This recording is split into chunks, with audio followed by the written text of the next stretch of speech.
পাকিস্তানে গিয়ে পাকিস্তানকে হারানো, হোয়াইট ওয়াশ করা যে কোনো দলের জন্য দুরন্ত অর্জন। ঐতিহাসিক সাফল্যের রাঙা বাংলাদেশকে যথেষ্ট সম্মান আর সমীহ নিয়ে বিশ্লেষণ করার কথা যে কারো, সেটা করেছেও বেশিরভাগ ভারতীয় ক্রিকেট অ্যানালিস্ট। তবে বাঙালি বলে যাকে আলাদা করে অন্য চোখে দেখে বাংলাদেশি বাঙালিরা, সেই সৌরভ গাঙ্গুলি শান্তদের দেখছেন সাদামাটা চোখে। ভারতের বিপক্ষে সিরিজে কোনো সম্ভাবনাই তার চোখে পড়ছে না। ইন্ডিয়ান গণমাধ্যম ভারত বাংলাদেশ সিরিজ নিয়ে শুনতে চেয়েছিল তার বিশ্লেষণ।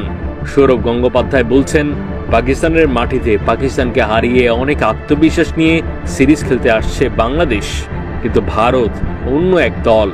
ঘরের মাঠে কিংবা পরের মাঠে সব জায়গায় আমরা ভালো, বাংলাদেশ ওদের কোনো সুযোগই আমি দেখছি না। শুধু আসন্ন ভারত সিরিজে বাংলাদেশকে সাধারণ দল হিসেবে মূল্যায়নের সীমাবদ্ধ নেই। পাকিস্তানে পাওয়া সাফল্যকে ছোট দেখানোর চেষ্টা ছিল সে ইন্টারভিউতে পরোক্ষভাবে। পাকিস্তানকে নিয়ে যখনই ভাবি আমাদের মনে আসে মিয়াঁদাদ, ওয়াসিম, ওয়াকাররা। এখন ওরা আসলে ভুগছে ট্যালেন্টের ঘাটতিতে। সবশেষ পাকিস্তান সিরিজে দেশটার সাবেক বাসিত আলী বলেছিলেন অনেকটা সৌরভের টোনেই, বৃষ্টি ছাড়া নাকি কোনো সম্ভাবনাই লাল সবুজের নেই। বাসিত আলীকে যেভাবে ফিরিয়ে দিতে পেরেছিল টাইগাররা, সেভাবে কি সৌরভ গাঙ্গুলিকেও ফিরিয়ে দিতে পারবে ব্যাট বলের ভাষায়? সেটাই এখন দেখার।